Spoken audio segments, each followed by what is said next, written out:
Good morning, good evening, good afternoon. If you found the show, welcome in. Welcome in. This is I believe, the 8th episode of the Restricted Area Podcast, and I'm a little worried about the Boston Celtics. We're going to get into some of that. If you've found time to squeeze in the show during what has been a just bizarre month of March for sports, we're in the middle of the March Madness, obviously. We're in the middle of the World Baseball Classic. We're in the middle of the NBA season, of course, or golf, if you're into that. If you like sports, there's hockey going on. There is no shortage of live sports entertainment right now. And it's a great time to be alive. And it was a fantastic weekend for sports. I tried to lock in. You can't watch everything. Okay, you can't watch everything. Like I got to see a little bit of the baseball game tonight. 14-2 against Cuba. Awesome. I'm feeling super patriotic right now. I've obviously been watching some of the March Madness games. My boys in the blue, Duke, have already bowed out, lost to Tennessee. I hate to see that.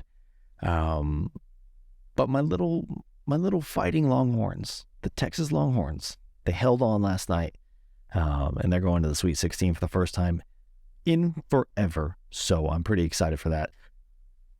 Little quick March Madness / NBA draft rant. I'm watching Alabama because Brandon Miller, and I think we've gotten a little too high on our own supply on Brandon Miller, putting him. A lot of guys have him now number 2 in the draft, just behind Wembanyama, but now leapfrogging Scoot Henderson. No, I'm not seeing it. Okay.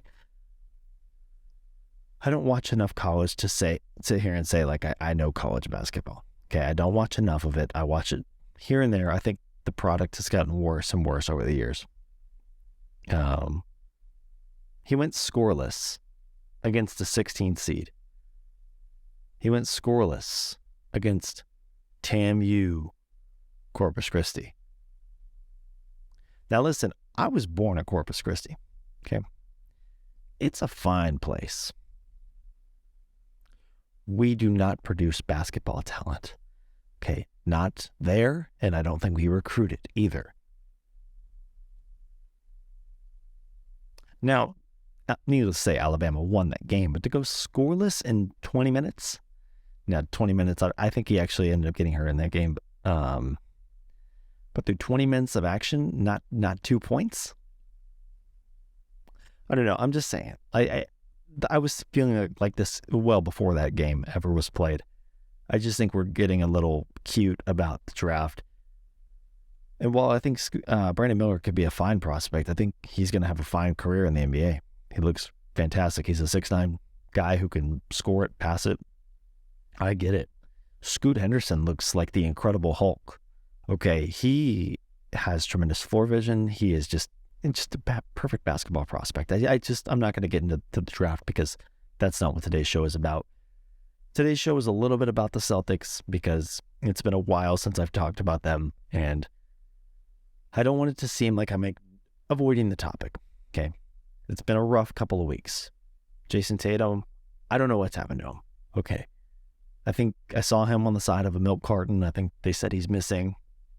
I think there's an imposter playing for him in these games because 4 for 12 last night against the Jazz, and that's just the cherry on top for what's been a pretty rough stretch for him. Now, a pretty rough stretch for Jason Tatum is still averaging like 30 and 12, but, maybe not 12, but you get it. He is the Celtics' best rebounder, by the way, just saying, which is a whole nother problem in and of itself. And if Robert Williams is not healthy for this playoff push, there are probably some major red flags for this team. We're going to talk about the Celtics. I'm going to try to not dwell on it or get too depressed about it. More importantly, the race for the 1 seed in the East. Right now, the Celtics and the Sixers are tied 2 games back of Milwaukee. If I was a betting man, that's Milwaukee's first seed. Bias aside, they're probably going to win that. I really cannot see the Celtics slip past 2.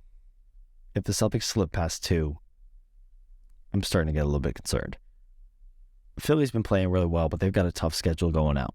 Okay, they've got the second hardest strength of schedule remaining, according to Tankathon. And their head-to-head matchups still between Philly and Milwaukee, Philly and Boston, Boston, Milwaukee, Boston, Philly. Yeah, all 3 teams are still going to play each other at least one more time. So that's going to be huge. We've got Milwaukee on March 30th. I've got it circled.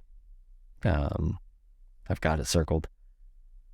anxious. I'm going to be in Boston for the very next day. Not the exciting Bucks game, but I'll be in Boston for the next day when we play the Jazz, who, I was thinking when we scheduled that trip, I was like, yeah, it'll just be a fun time to catch the C's, one last time, during the regular season. That game all of a sudden now might have implications, for seeding. I think we should definitely be trying for seeding. I don't want to see us just take games off just to rest. And it'll be a back-to-back. I want to see my guys play, but I would have been understanding of the circumstances if I went to Boston and, some of the guys had to sit going into the last week of the season, coming off a back-to-back against Milwaukee. But I don't think we're going to have time to sit. I think we need to play to win those games, especially when you look at the fact that we lost to Utah last night. Okay. Lost to Utah last night. Ochai Agbaji, who Scalabrine didn't even know who he was. He thought he was an old guy. And I don't know if that's more of a reflection on Scalabrine or Agbaji, but Agbaji could not miss last night. You know who else couldn't miss last night, though? Grant Williams. Grant Williams. Grant Williams shot out of a flamethrower last night. A flamethrower. He was the flamethrower. He was terrific. And it was perfect because right before he started to really knock him down, I tweeted that Blake Griffin was better than Grant Williams. And I said, I don't think it's really close either. And then right after that, I think he knocked down 3 straight threes, was playing hard on defense. And I was just like, wow, I should tweet way more often because it was perfect. It was beautiful. I want Grant Williams to be good. When he was on last night, I was like, wow, I kind of forgot how important he was to this team. Grant Williams was like pretty important to this team. He could start at times last year. He's just super versatile. He was a very versatile defender. Lights out from 3. Of course, we all know about Game 7 Grant in Milwaukee or against Milwaukee. And, he's been a far cry from that version of himself for much of the season for the last at least 2 months. But that was refreshing to see last night. Grant Williams, though, right? You're going to get with all the good when he's good. Recently, he hasn't been good. But when he's good, with all of it, you're going to get the bitching. You're going to get the whining. You're going to get the sad sap look going up to every official. He's going to try with one official to plead his case. That guy's going to blow him off. He's going to go to the next one, get blown off, go to the next one. He's going to plead his case, especially when he gets called for a foul and the other guy's going to the line. Man, that whole duration of those free throws. It is a real... I'm very curious how he does not get thrown out more, get more technicals. I mean, he will not stop. And it's so frustrating to watch as a fan of the Celtics. I can only imagine being a fan of another team. I don't know. It is beyond frustrating. I don't like when any other guys complain. Sometimes I get it. It was like the other night against the Timberwolves. Gobert slams it, flexes for really no reason, but he swings his feet in Derek White's face on the rim hang. And right away, I was like, that's a tech. Okay, that's a tech. 9 times out of 10, they didn't call it. White And Tatum or whoever else was on the baseline is like throwing their arms up like, well, that's a tech every time. And I think the officials just kind of like forgot or just like, I don't know, just had a brain fart or just decided not to call it. But then they were like, oh, okay, good point, guys. And so not to say complaining is a good thing, but if you really feel like you have a case for something, then go ahead. That was a rare instance where I was like, please say something about that because that was ridiculous. And then right on the other end, Tatum just effing yams it on that bastard's head. I hate Rudy Gobert. I sports hate Rudy Gobert. I don't ever want to say I just hate somebody, but I do sports hate Rudy Gobert. And it is just still, I've talked about the Minnesota Massacre. It's still just mind-boggling, especially after last night playing against Walker Kessler, who also got yammed on last night. But Walker Kessler is straight up a good player. Like, he's straight up a really good player. It's still just so puzzling, that trade. Every time I watch the Jazz, every time, whether it's the Celtics or I'm just flipping through League Pass, God, it is just so puzzling. Because I'm watching Walker Kessler and I'm thinking, this kid's damn good. And then I'll catch the Timberwolves because I do like to watch Minnesota because of Anthony Edwards. Anthony Edwards, get well soon. He is out of the boot, thank God. I love watching Anthony Edwards. He's so good. He kicked our ass the other night too, which sucked. But man, that trade, I'm never going to stop talking about it because it's never going to come to fruition for Minnesota. It's just not.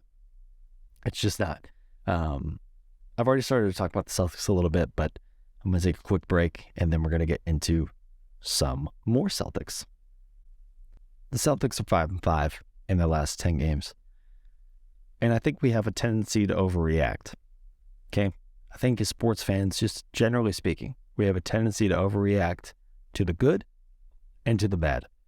And right now, things are not going great for the Celtics, but we're also not spiraling out of control and headed for the lottery. Okay? We're playing with a rookie head coach who was hired or promoted, I guess you could say, a week before the season tipped.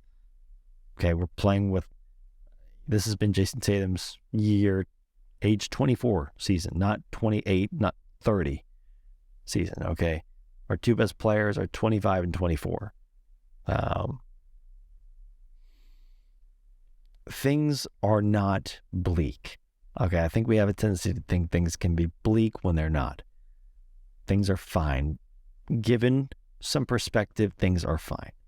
I know the shooting slump for Tatum has not been thrilling, okay? You're looking at the world's biggest Jason Tatum fan ever. I am that guy. I cannot defend his shooting right now. He would not defend his shooting right now. He's not defending his shooting right now. Like, I think something's just, this is not, what I'm about to say is not groundbreaking or emotionally biased by any stretch. But hey, been watching basketball long enough. Okay? Great players and great teams go through stretches, go through slumps. They're allowed to struggle. Okay? These guys are human. These guys are human. Okay? This game wouldn't be entertaining or thrilling if there weren't lows, okay? Making a finals isn't fun if your team is just expected to win every single night and never struggle, okay? There's no thrill, there's no excitement in that, okay? 2017 Warriors, right? Okay? Not to say they didn't have fun, they definitely did. But the point I'm getting at is we're so damn emotional about this game because of the peaks and the valleys.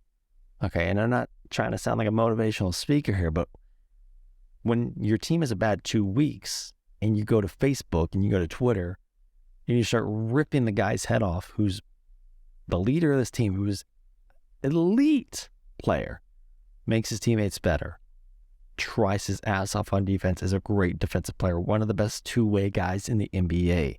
When you start calling for his head, when you start coming for Joe Mazzulla, the new newly appointed head coach's head, when you start coming for Marcus Smart's head, and I've been doing some of that. You can come for Grant Williams' head, that's fine. He's been playing terribly until last night. I just think we need to chill out a little bit. It's March, not May, not June. Okay, I think we're being harder on this team now than we were in June against the Warriors last June. We just need to come back down to earth a little bit. The fact is, this team still plays to their potential every single night. It's just they then squander 15, 18, 21 point leads. Okay, I think a 28-point lead in the case of the Rockets game. They squander these leads. Okay, it's an effort thing. I think they don't get a pass. Okay, they don't get a pass. It's not excusable. Losing to the Rockets in March is unexcusable. Okay, they're headed one way, we're headed another. That being said, Jalen Green kicks our ass. He's just one of those guys. And I don't follow other teams necessarily closely enough. The Celtics, I watch every single game. I don't follow other teams closely enough to know which guys just go off against certain teams. Jalen Green just goes off against us. Chris Middleton, at one point in time, used to just go off against us. Jimmy Butler just hates us. And I'm thinking about it now, kind of similar guys. I mean, in a way, like guys who play on the wing, kind of could score a little bit. They just play hard and they just kick our ass, man. There's a certain archetype that just wants to destroy us and does. That being said, we don't have any reason to worry about Jalen Green. He's on the Houston Rockets. But that night we did. And that just ties into the fact that every team is looking to rip our heads off when they step on the floor with us. And the Celtics are not trying to do that to every team that they play. We're just not. Okay, we're just not. It's March. We had a comfortable-ish lead on the East. Got cute with it. We've coughed it up. Team doesn't really care to get it back right now. I think last night against Utah, I think they did. I think there was effort there. Once again, they squandered the lead. This team plays bad with leads. Okay, I've noticed it.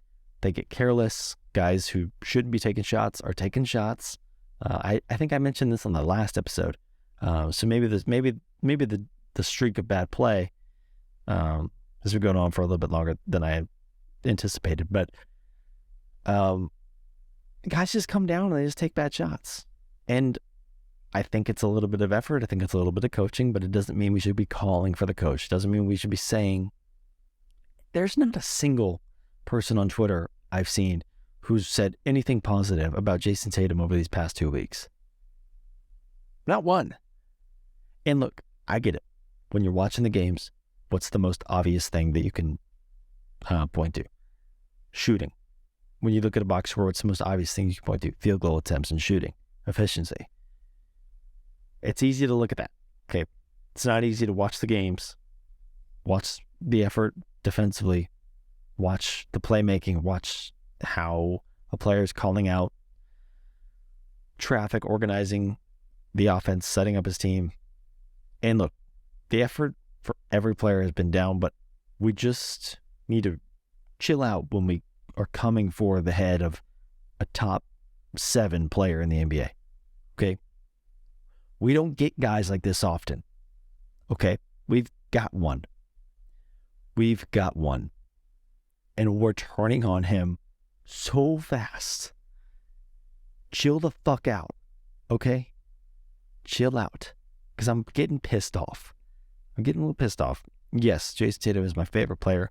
He's reaching levels of maybe my favorite player of all time. We're not there yet. That's still Rajon Rondo. And then a couple others, and then Tatum. Okay?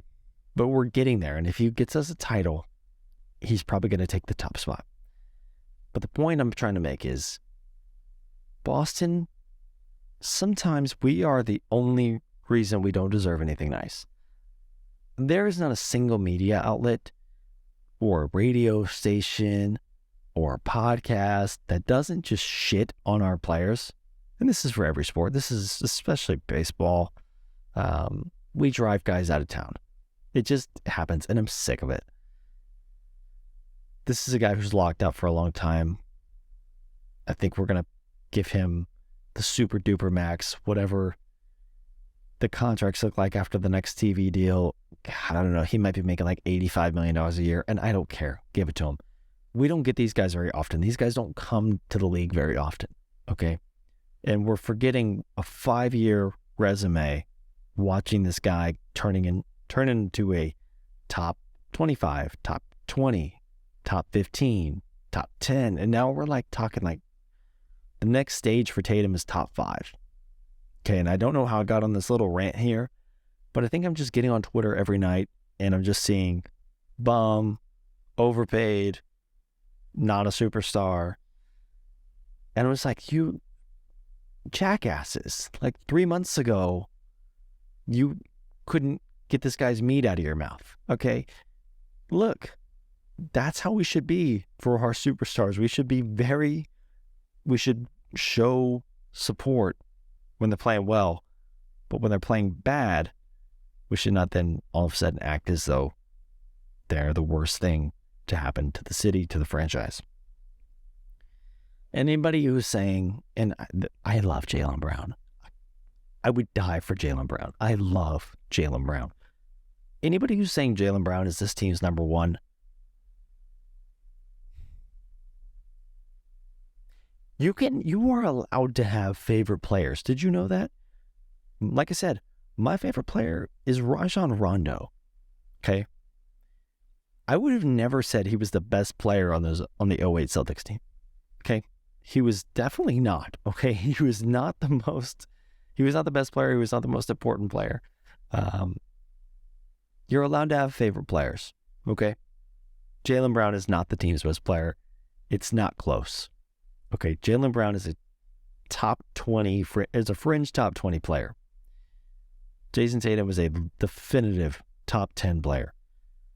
The difference between being like the 7th or 8th best player in the NBA and being the 20th, like 22nd best player in the NBA is huge. Okay. Jaylen Brown is one of the most electric, pure scorers in the sport. When he's really trying, he's a great help side defender. He can really lock in on the ball. He's not a great playmaker for others. Really doesn't have a handle at all at this point in his career. It's not comparable. It's not comparable. So I know Jaylen Brown is a terrific scorer. His playmaking has gotten better. It's not at the level of Tatum. His defense is not at the level of Tatum. You're allowed to have a favorite player. If Jaylen Brown is your favorite player, say that. That's fine. That's fine. But there's not a power struggle for best player in the NBA or best player in Boston. Okay. There's also not a power struggle for the best player in the NBA. We're going to get into an all NBA check-in, thought exercise. I like the all NBA teams. I think they're important. We're going to talk about those a little bit. I really went too long on that Tatum Brown rant. I don't like doing that. I don't like causing friction or division amongst fans, but God, it's not close. Okay. It does matter because this team last year, there was a little bit of a power struggle from the time that Tatum was drafted. You know, you're drafted 3rd overall, you're Jaylen Brown, you're like, this is my team. Like, going forward, I'm going to be the guy that we build around. And rightfully so. He was competitive as hell. This team didn't really click until middle of last season when you could visibly see Jaylen Brown take a step back and say, look, I'm not the best guy on this team. I'm going to be the number 2. Jaylen Brown is a extremely overqualified number 2. Okay. The most overqualified second option in the NBA. Right there with like Anthony Davis when he plays. So I still would go Jaylen Brown. So this isn't a Jaylen Brown hate fest. I love Jaylen Brown. I told you. I do.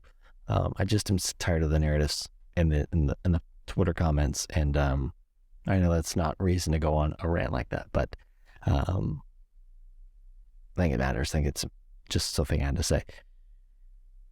Houston lost, inexcusable. Okay, I think we're right now overreacting because the Celtics are, like I said, 5-5 in the last 10. Milwaukee 7-3. Actually, yeah, Milwaukee and Cleveland are 7-3 in their last 10, and Philadelphia is 8-3 in their last 10. Okay, so we're in a low spot. Other teams are surging, so that's really the kicker. It's like, oh man, we're not winning as many games as Philly. We're not winning as many games as Milwaukee. Hey, look, we're still tied for the second seed in the East. Just are. On one hand, the Celtics, who have 49 wins, tied for the second seed in the East, are falling apart, collapsing, devastating. What are they going to do? What on earth are they? Team is falling apart at the seams, right? Go out west, 43 wins, Sacramento Kings. They're the darlings of the NBA. The narrative of how far can they go in the playoffs? Can they win the West? Could the Kings win the finals? Okay. A lot of this is narrative driven. The Celtics, I know the standards are higher for the Celtics. You went to the finals last year. You have a bona fide superstar. The standards are higher. But this team on a slump is better than Sacramento or Memphis or Cleveland or any of these other teams on a high. Okay, we're still positioned higher than those teams. We're still a better team. So a lot of this is narrative driven, and I think it's easy as a fan to fall into the narrative. And just remember, please, just remember, slumps happen, struggles happen. And I had numbers, I had some things I wanted to say about the Celtics, but I'm kind of done. I'm remembering why I didn't want to give this so much thought. If this is still an issue in 2 more weeks, I'm going to Boston in a week, or in 2 weeks, whatever. I'm going to go see them in person one last time. If it's still a problem, then we'll talk some more about it. We're going to finish out this road trip. We're going to get some at home. This team's going to figure it out, okay? It's really nice sometimes to actually go through some adversity, some struggle during a season. So that way, when you get to the playoffs and you're down 2-1, you're not shitting the bed. You're not, oh my God, we've never had to play from behind. We've always just been that team. We've always just been in the first seed. We have always just had things handed to us. It's really nice to get some experience. It's really nice in some weird effed up way for Grant Williams to fall off the face of the earth for 2.5 months and then find his shot last night. And I know it sucks, but it's going to be really nice when Jason Tatum has a 50 ball in tomorrow night or in a week or in 2 weeks he makes 8 threes in a game. It's going to be really nice. I promise you. And it's coming. It's coming. I promise you. Be patient. Be patient. It's going to happen. Our star is going to bounce back. Our coach is going to find his rhythm. He's going to get this team to gel. And when it happens, you're going to be like, wow, I was really down on this team in mid-March. And now we're going into the playoffs in a week. We're rolling. I'm so thrilled. It's going to happen. I promise you. If it doesn't, come back to me. I'll issue handwritten apology letters. But I promise you, a big Tatum game is coming. A big Tatum and Brown combining for 75 points is coming. A big 25-point statement win against any, name your team. We've got Milwaukee at the end of the month. Maybe we don't win by 25 in that game, but I bet you we get up for it. And I promise you, this team's got that game circled. We got one more with Philly, too. This team's got that game circled for sure. It's going to happen. It's going to come together. I'm done with the Celtics. I went way too long, but I haven't talked about them in a while, and I just had to. So we got to take a quick break. We're going to do a Philly, or not a Philly. See, I've got that game circled. We're going to do an all-NBA kind of thought exercise. There are some 76ers on this list, so maybe I'm thinking about that. We're going to go through the 3 teams and just kind of see how things are shaking out. We still got a couple weeks left, so none of this is written this is not even written in ink, much less written in stone. So quick break, then we'll get back into the All-NBA.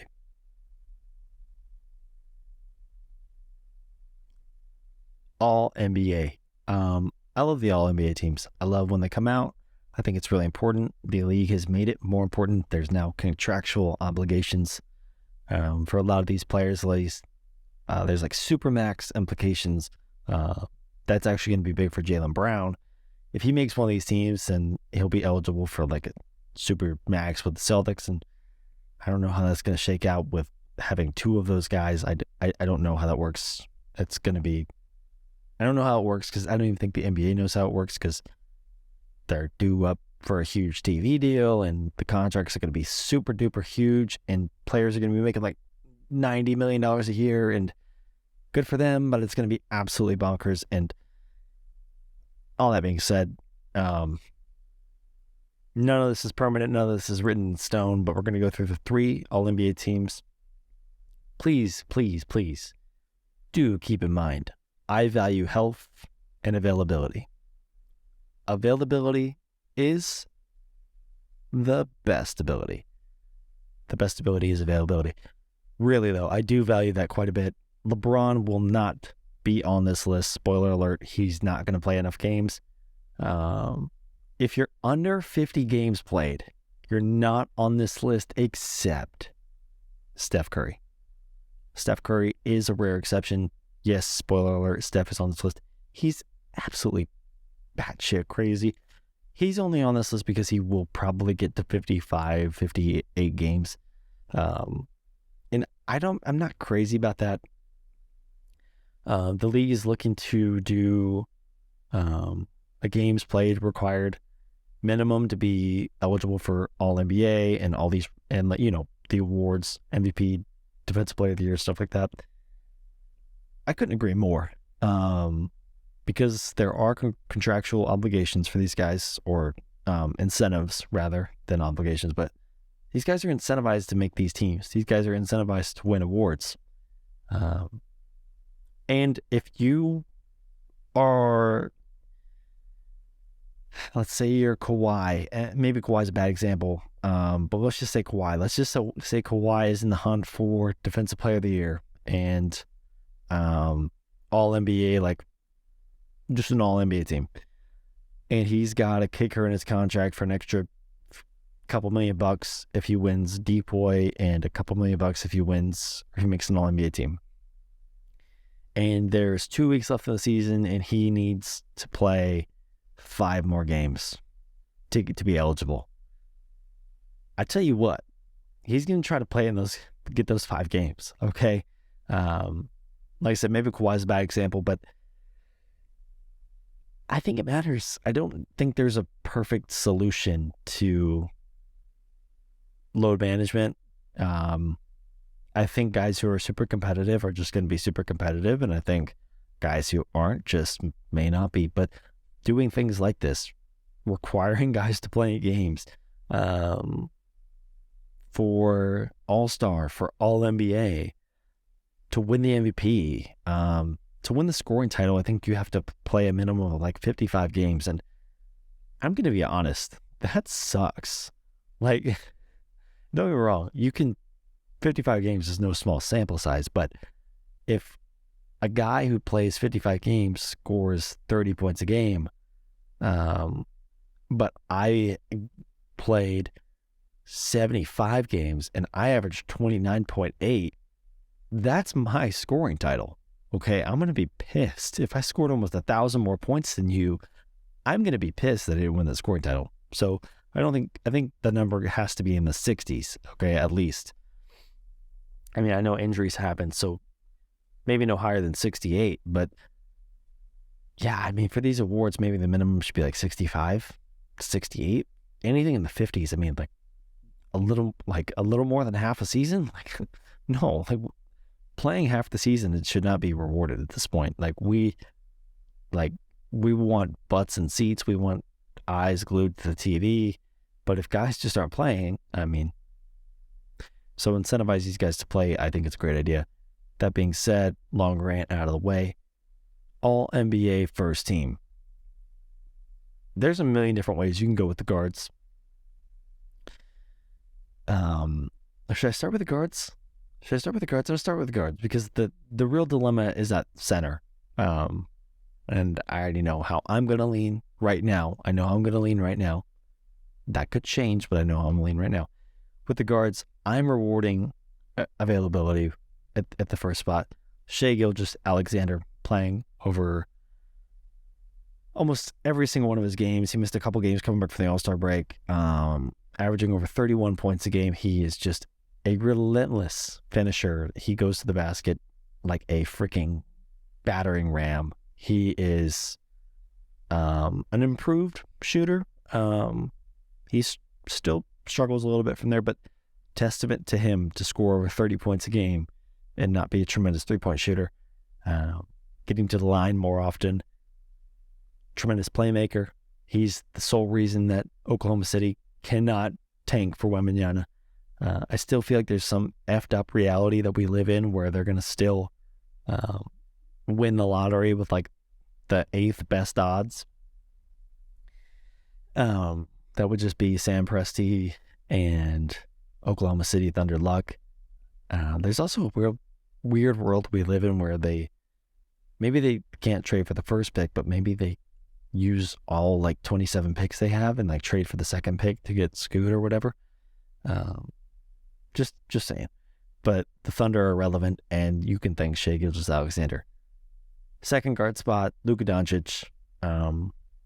He's been available for much of the season. He's been terrific for much of the season. I think he's no doubt top 5 player. He is an offense in and of himself. He carries a full package of offense in his pockets, and he's incredible. They added Kyrie. Dallas didn't get better. Like, they just didn't get better. And maybe it's still a small sample size, but when you trade for somebody that important at the deadline, you kind of know you don't have a lot of runaway to get to the playoffs and have it all worked out, and it's not working out. Those two are incredible offensively. You have 2 top 10 scorers in the league on your team, but you got to be able to defend, and they can't defend. If they had a third scorer, if they were a better shooting team, maybe, but they can't defend, and it's killing them. And the offense is there, but it's not enough. But Luka should not pay the price for his team's struggles. He is incredible. It's hard to say that he can get much better, but he's only 24, so he's going to get better. And one day, I'm praying, one day he's going to get into insane shape, and he's going to look jacked and ripped and shredded and all those cool things. We're going to get that picture, and I hope it's sooner rather than later. But remember when Giannis really got ripped one summer, and now we know him as just being absolutely massive, jacked, whatever. But that one summer he was like flexing, lifting weights, and we were like, wow, this dude's not playing around. And he wasn't, and he's the best player in the NBA today. Luka, I hope for him that he gets to that point competitively and just wanting to take care of his body and wanting to have the stamina to play all 82 games in the regular season and then go to the playoffs and not gas out in the postseason, because we've seen him gas out in the postseason, and we've seen it with the high usage guys. In this era of Hardens and Lucas and Westbrooks, we've seen the guys who just fizzle out towards the end of the season, and it's a shame, but Luka, get ripped. You're only going to get higher on this list. One of the forward spots has to go to Giannis Antetokounmpo. I just said it. He is the best player in the NBA. I battled with that for a little bit this season. Jokic really made me think about it this season. He really made me think about it. But Giannis has won me back. Giannis pisses me off, man, but he is so frustrating, but also kind of, no, I was going to call him lovable. Look, Giannis is a fun guy. He's a good face for the NBA. He is really, his story is good. It's admirable. He is no doubt the most physically dominant player in the NBA. He's a guaranteed playoff trip, guaranteed probably Eastern Conference Finals trip. He's not like peak LeBron, guaranteed finals every year. I don't know if we'll see something like that again for a long, long time. Maybe Giannis gets there, maybe, but they've made one final so far. This year looks like another year where they could. Tonight he was 9 for 9. Just a classic little Giannis game. Just a classic little didn't miss a single shot. Sometimes Giannis is not boring, but like just 9 for 9 on easy little chip shots. Like he's going to get to the basket at will. He's going to do what he wants. But that's why he's the best. That's what makes him the best. He can do whatever he wants and you can't stop him. You can try, you can build a wall. He's incredible. I haven't used enough adjectives to describe him. I haven't really done him justice on this little note, but you already know about Giannis. So second forward spot, it has to go to Jason Tatum. Despite the recent struggles, he's still been one of the two best forwards in the NBA this season. Kevin Durant, I would put above him when he's played. But Kevin Durant hasn't played. But the case for Jason Tatum is he's the first player to 2,000 points this season. One of, I think, 4 players in Celtics history to reach 2,000 points in a season. He's now done it twice. He plays every single game. I think he's up to 67 games played on the season, which is right up there for the most on the season. Doesn't take days off. Is a tremendous two-way player. He struggled lately, shooting the ball. He's just gonna figure it out.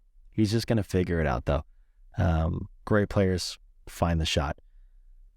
He started to hit some threes again last night and then started to miss some threes again last night. He is learning, I think, he's learning because he's only 20. He just turned 25 and is the face of a franchise.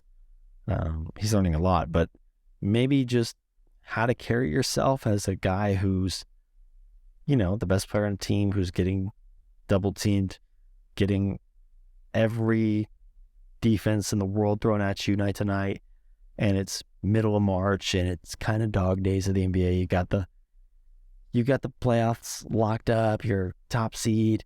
How do you find the energy to keep going every single night? And I don't want to see him burn out either, right? So he's towards the top of the league in minutes. He's leading the league in scoring, total points. I think he's just maybe a little tired, maybe a little bored. I think another player on this list who's a little bored is Nikola Jokic. Nuggets also 5-5 in their last games, much like the Celtics. Losses to San Antonio included on that list. Losing to San Antonio, I think, is worse than losing to Houston. I think they're about tied for the same record, but I just look at Houston's roster and at least Jalen Green was a top prospect and is really capable of giving you buckets. Nobody on San Antonio is really like that. They've got good players. I like Devin Vassell. I like Keldon Johnson. But, you got Houston's got Sengun, who's really good. He's definitely their best player. They've got Jalen Green. They've got guys that I like. I like Kenyon Martin Jr. I like Tari Eason. I'm getting sidetracked. Nikola Jokic is fucking awesome. Okay. And the reason he's the center on this list is because he's made me think twice about who was the best player in the NBA this season. Joel Embiid, no matter how incredible he's been, and he's been incredible. He's been incredible. And in my top 10 players list, I've moved him ahead of Jason Tatum. That should show you how incredible I think he's been. He's not going to make me question who the best player in the NBA is. I had to question it for about a month. For about a month, I was like, God dang, Nikola Jokic just may be better than Giannis. And for a stretch, he was playing better than Giannis, but it doesn't mean he's better than Giannis night to night. And if I was drafting a team right now, I got to go Giannis first. So, yeah, that's the case for Giannis. That's the case for Jokic being on the first team ahead of Embiid. Now, look, in a perfect world, maybe this one day comes to fruition, maybe not. We can just vote on the 5 best players or the 15 best players for all 3 teams, and it's not positionally locked because you've got some question marks. I mean, is Sabonis going to be listed as a power forward or a center? I think he's a center, but then you leave like guys like Adebayo off, oh no, I've ran into a problem on the third team. Spoiler alert, Julius Randle will be on this list. I listed him twice. He's occupying both forward spots on my third team. Remember when I said LeBron wouldn't be on this list? He might have to be on this list. No, I'll figure something out. We're gonna have to audible on that one. I'm just like looking ahead, trying to like. We're at the point in the episode. It's 1 a.m. We're having a little fun. Julius Randle is on the All-NBA third team twice. We're going to get into the second team. God, we're going to get into the second team. Let's just start with Embiid. Embiid is incredible. He's a offensive supernova. He's leading the league in points per game. He and Harden play this beautiful 2-man basketball, which I can only dream of. It's just beautiful. Okay, it's a perfect pick and roll. I always dreamed of it for Harden when he was playing in Houston, that he'd get to have a guy who he can yin and yang with, and it looks a little bit different than maybe I imagined back when he was, 36 points a game. But I think James kind of likes playing like this. I think he's showing another side of himself where, hey, I can orchestrate the best offense in the NBA. I can lead the NBA in assists. I can do that while still being able to turn it up on nights when I need to and go and get 35 points, go get 40 points when I need to. Embiid is just, he bulldozes you. He bowls you over. He wows you with his athleticism. He wows you with his shot blocking ability when he's really playing defense, when he's really locked in. He jumps off the screen.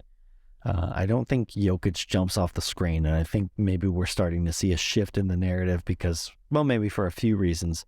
I think the MVP race took a pretty naughty turn there for a little bit with the whole race baiting bullshit that was going on. And I think that's part of why I was hesitant to do a podcast strictly about the MVP. I know it was like the hot thing to do for a couple weeks, but I just really didn't care to talk about it. I thought it was a pretty gross narrative that was going on, and I just didn't care for it. But basketball reasons only, entertainment viewing reasons only, yeah, Embiid just jumps off the screen, dude. He's just incredible. He's just like a freak. He's huge. I've seen him in person a couple times now. Saw him just recently. Wow, just a fucking freak athlete. Love his game. Love what he's doing for the center position. Love that we have centers to argue about, to discuss, to rank.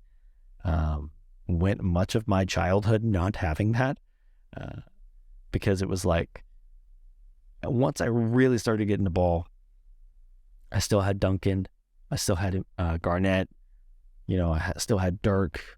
Trying to think of the greats. I guess I had the tail end of Pau Gasol and kind of prime Marc Gasol. Just trying to think about the bigs. But really what I'm getting at is there was a streak there for a few years where Timothy Mozgov got paid $72 million. So that's what I'm trying to get at. The rest of the second team, it starts to get tough, and this is where it's really not. This is all in pencil. Steph is on the second team at the first guard spot. I think he's going to get there with games played. I really hope he does, because he's just incredible to watch. He's shooting 40% from three, over 50% from the field. I think this is maybe the best Steph season we've ever had, which is bizarre to say about a 2-time MVP, a 4-time champion. I wish he played more games. He would then be a first teamer. I wish the Warriors were playing better. I wish they had Andrew Wiggins. Not that I'm a part-time Warriors fan or anything, but if they're going to be good, damn it, I'd like to just see them be good. It's been tough for them to get wins consecutively. It's been tough for them to really put it together. They can't win on the road. It's going to be hard for them in the playoffs. I don't know why they can't win on the road. They're a fucking 4-time champion team with all the same pieces there.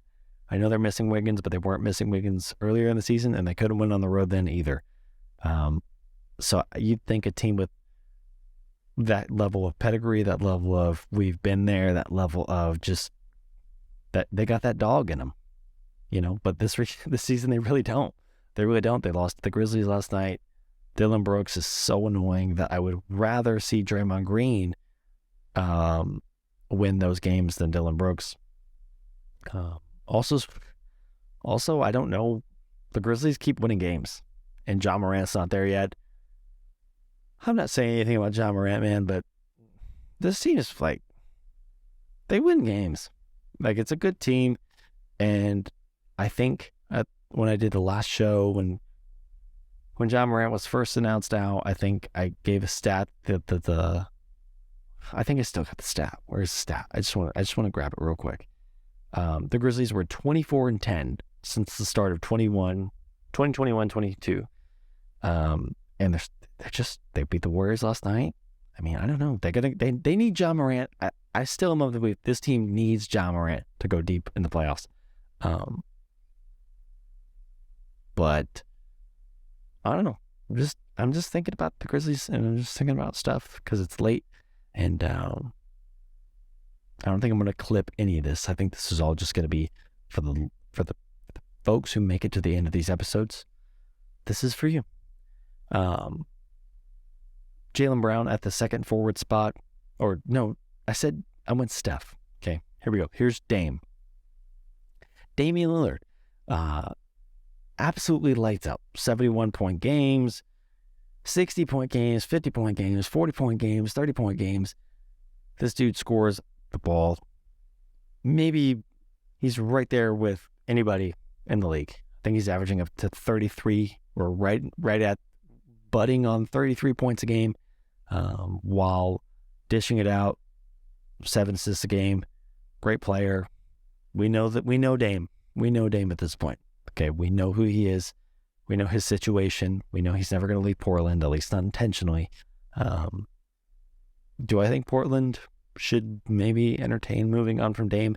Yes, but I also understand why you wouldn't, and I respect both parties. If Damian Lillard wants to be a career Blazer, so be it. And if the Blazers want to say, look, Dame's our guy, and Dame sells jerseys, and Dame keeps us competitive, and Dame, we believe, maybe in the right circumstances, maybe could get us to the promised land one day. And yeah, you know what? If Damian Lillard ever wins a ring in Portland, yeah, we're all going to be eating our words. And he's said it, I think last week on a show, he said, y'all better not let me win a ring because, yada, yada, yada. Yeah, it would be very meaningful. I don't think it's within any realm of possibility. This team is so far from competing for a championship, but it doesn't discredit how great Dame is, and he is a sensational player to watch. When he comes to your town, go see him in person. He's just a lights-out player. He's one of the best pure scorers in the league. Tremendous playmaker. You know Damian Lillard. I know Damian Lillard. He is making my second team All-NBA as of now. First forward spot, Jaylen Brown. Jaylen Brown's going to be funny because I think people still consider him a guard, but the Celtics always play with two guys smaller than him, seemingly all the time, right? Marcus Smart and Derek White, or Marcus Smart and Malcolm Brogdon are usually on the floor with this guy, making him, to me, a small forward. I think he's been like that. I think I've considered him a small forward for a long time now. Thank you, Brad Stevens, for kind of pushing the envelope as far as positionless basketball goes.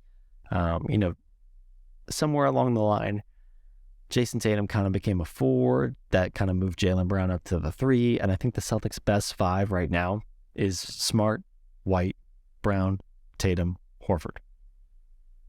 If Rob Williams is back, maybe it's a little bit different, but I still think that's the best 5 regardless. And that best 5 has Brown playing the 3. So I don't know how it's actually going to shake out. I obviously don't have a real All-NBA vote, so don't burn me at the cross here.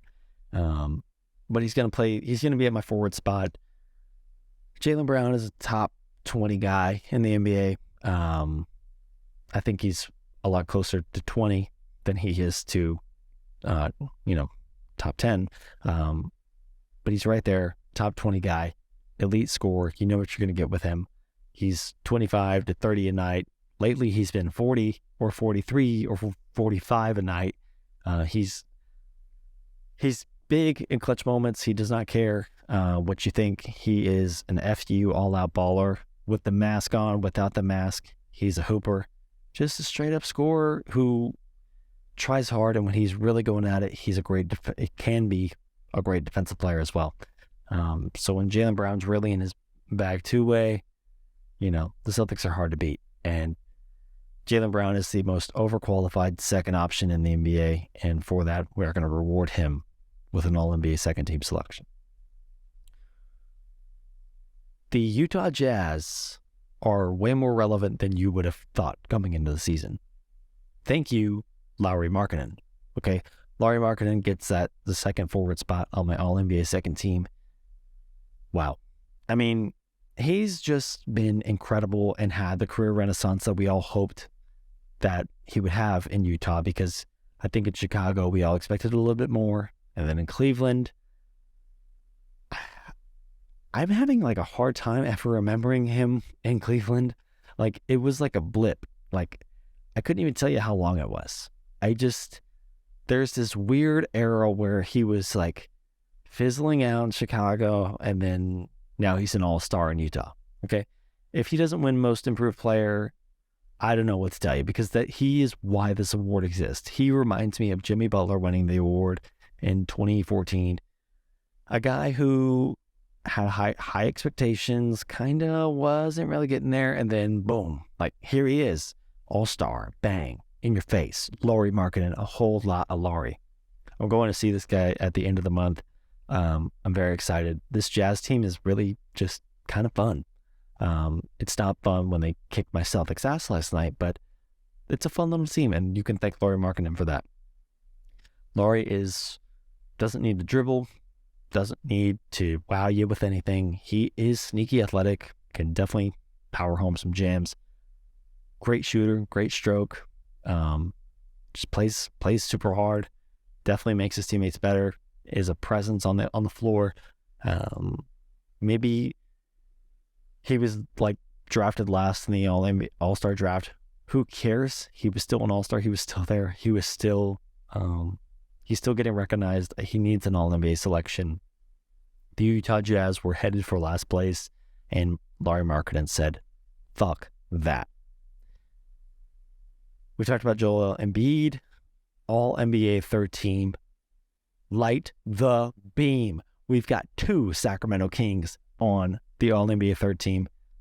De'Aaron Fox, Domantas Sabonis, you know them by now. Wow. Sacramento's been a great story. Second in the Western Conference. They finally got over the hump of the Memphis Grizzlies. Thank you, John Morant, for missing time. De'Aaron Fox leading the league in clutch points, and you can see it. You can see it. He jumps off the screen and those and clutch opportunities. He's really finally put it all together. De'Aaron Fox, coming out of Kentucky, really highly touted, but for a very long time, we've just kind of been waiting for him to put it all together. He always had the athleticism. He always had the speed. He always could wow you with the highlight plays. But kind of struggled to put together the shooting, put together the playmaking. We'd see him on a winning team, and now they light that beam every damn night, and it's lit.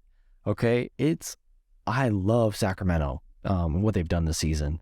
They're really fun to watch. When they're on TV, it's hard to pass them up. Celtics are playing them soon. I'm looking forward to it. Domantas Sabonis, call him what you want, discount Jokic, whatever. That's a huge compliment, by the way. Sabonis is awesome. Playmaking big. 19, 12, and 7 a game. Not leading the league in scoring, not leading the league in rebounding, not leading the league in assists, but damn good at all three categories. He's a playmaker. He can score when he needs to.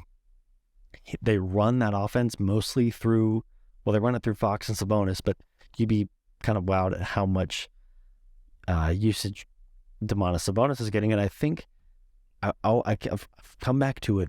I'm going to come back to it again. The Sacramento Kings and the Indiana Pacers both won the Halliburton trade. They did. They both won.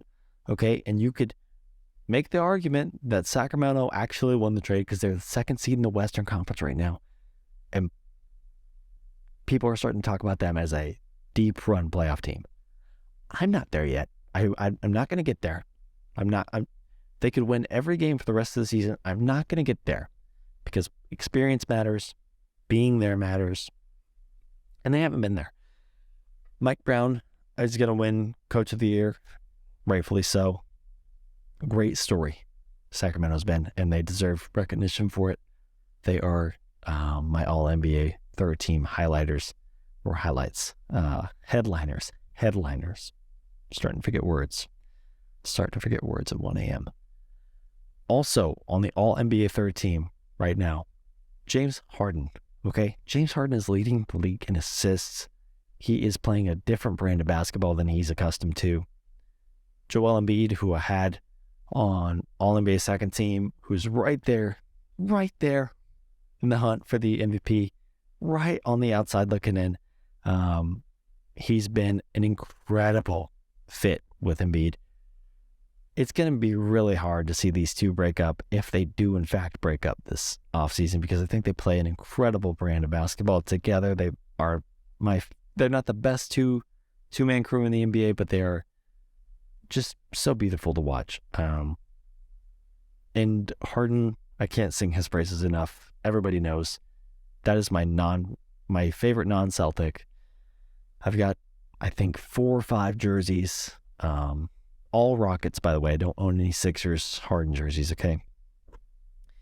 But I do love him so much, and he's just played just a different style of ball that I think people were expecting from him. I think when he first got to Philly, I think it was fair to say there was a little pushback from both him and Embiid on like who's going to really lead the charge here. And then as soon as Harden said, "Here you go. Here's the keys. Let me step back a little bit." Philly has reaped the rewards. They're incredible. They're tied with Boston for the 2 seed. Philly absolutely needs and deserves 2 All-NBA selections here. James Harden, welcome back to the All-NBA. You deserve it. And I can't believe you weren't voted an All-Star. I'm so sorry. That is so dirty what occurred. That being said, now you're in New York. Julius Randle, congratulations. Welcome back to the All-NBA team. You took a year off. What the hell happened to you last season? Forget about it, man. You're awesome again, Julius Randle. Thank you, because the league is better when the Knicks are good. The league is better when the Celtics are good. The league is better when the Lakers are good. When the big market teams are good, the league reaps the rewards. Thank you, Julius Randle. Thank you also, Jalen Brunson. Sorry, we just ran out of spots for you. It's really hard to crack the top 6. I didn't even have Donovan Mitchell on here. Who I mean, you could make the case, but he just isn't going to make it. Thank you, though, Julius Randle. You have been very, very special. 26, 10, and wait a second. Oh, Julius Randle, 26, 10, and we're not going to talk about the assists, but just playing very efficient basketball. Julius Randle is shooting 34% from 3. He takes a lot of threes. He takes 7 threes a game. But he shoots them at a good clip. Wait a second. I'm all over the place with these stats. Let me just find Julius Randle. It's not about the stats. It's about feel. And Julius Randle is a feel-good player. The New York Knicks are a feel-good team right now. If I had to nitpick Julius Randle, I don't love some of the stuff in the fourth quarter. I don't love some of the stuff in crunch time. But Julius Randle makes this list. Remember, this is just an all-NBA thought exercise. He could be off. He could be on right now. He's on. I think he's going to finish on third team, though. I really do. Now, I have a dilemma. We mentioned it earlier. I put Randle. I love him so much. I put him on the list twice. That next forward spot, obviously, you want to put Durant. You want to put LeBron. They're not going to finish with enough games. Oh, it's easy. They've got Anthony Edwards at guard. Hear me out. Can I put Anthony Edwards at the forward? If I can't, then I'm looking at Siakam. I don't want to do Siakam. Anthony Edwards has played 71 games, man. He's played 71 games. He averages 25 points a game. And the Wolves are kind of relevant because of him. I mean, they're definitely relevant, but it's all because of Kermit from Hustle, Anthony Edwards. I'm looking at Paul George. No. I'm looking at Porzingis. I'm just going through the league leaders and scoring. God, I'm looking at Keldon Johnson. No, I'm not doing that. I feel like I might be missing an obvious one. Am I missing an obvious one? I'm looking at DeRozan. I'm looking at DeRozan. I don't want to look at DeRozan. I think some people are gonna. Oh, you could look at Butler. You could look at Butler. I'm not.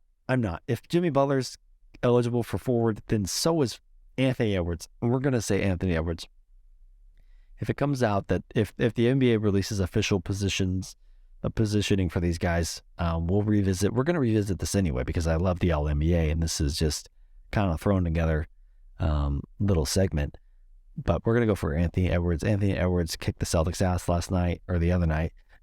last week, and he's just a joy. He's a bundle of joy. He's one of the most competitive guys we have.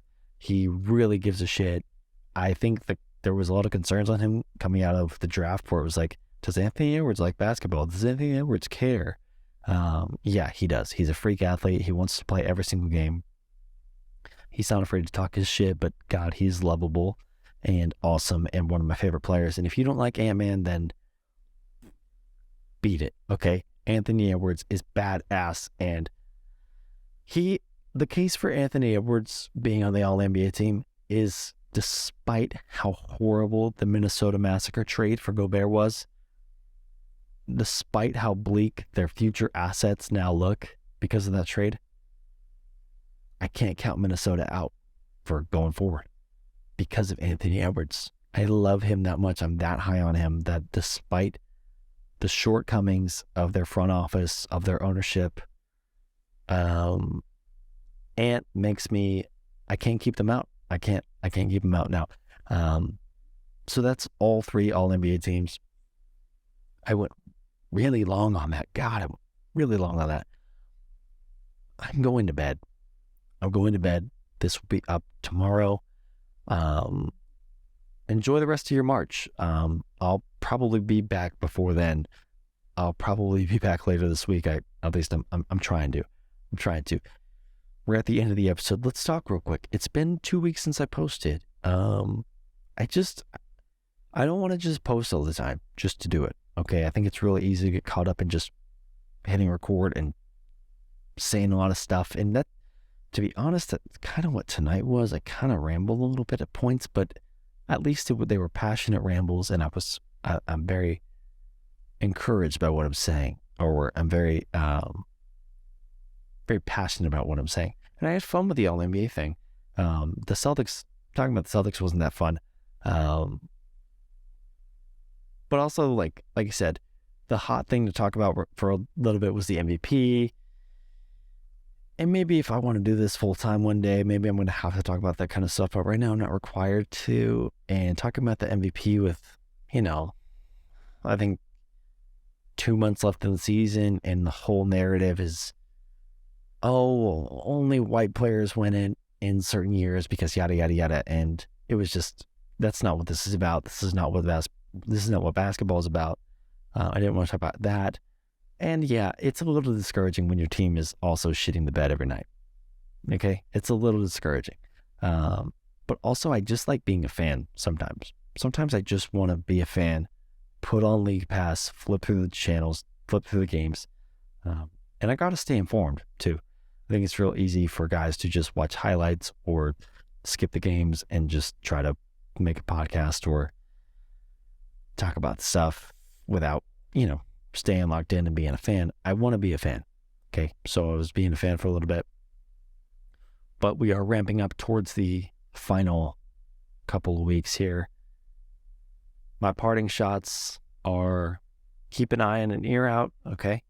The breaks between episodes won't feel so long if you follow me on TikTok, because making a 60-second video or a 3-minute video requires way less preparation and effort than rolling out an hour-long podcast. And also, I'm an adult with a full-time job, so it's very hard to sometimes break away for a couple hours and just talk to myself about basketball. So I'm going to try to be back for you later this week. I have been loving the response to the show. For the fact that I am still a nobody, and for the fact that this show is brand spanking new. We've got listeners, and we've got a little global impact. I'm seeing like the UK, I'm seeing like Ireland on there. The analytics stuff is a little creepy. Like I get to see like when people are listening on like an Amazon Alexa device or on their TV or on like what kind of phone they use. Not like individually, I'm not like stalking you, but like just the analytics stuff is crazy. So I'm going to try to keep posting more consistently, but I also want the content to be good. So that's what this is all about, baby. And to say we're 8 episodes in, it's great. It's great. We're gonna try to get probably get 10 episodes here before I got to go out of town. I am going, like I said, I'm going to Boston. I'm going to try to I'm definitely going to catch the Celtics, catch the Red Sox. We won today. I know it's spring training. Fuck off. I know it's spring training. Fuck off. It's so late in the night. Yoshiba, our new signing, is playing the World Baseball Classic right now. He's not even with the spring training club, and we're winning games. And he's kicking ass in the World Baseball Classic, and I'm just excited. I think this Red Sox team is gonna maybe flirt with a wild card, and that's saying something. So now I'm talking about baseball. Hey, you stuck around to the end. Congratulations to you. This is now like an hour and a half long. It was never supposed to be that, but it was. I had fun just kind of talking towards the end here. I'm gonna wrap up. Thanks for listening. We're gonna do this again soon.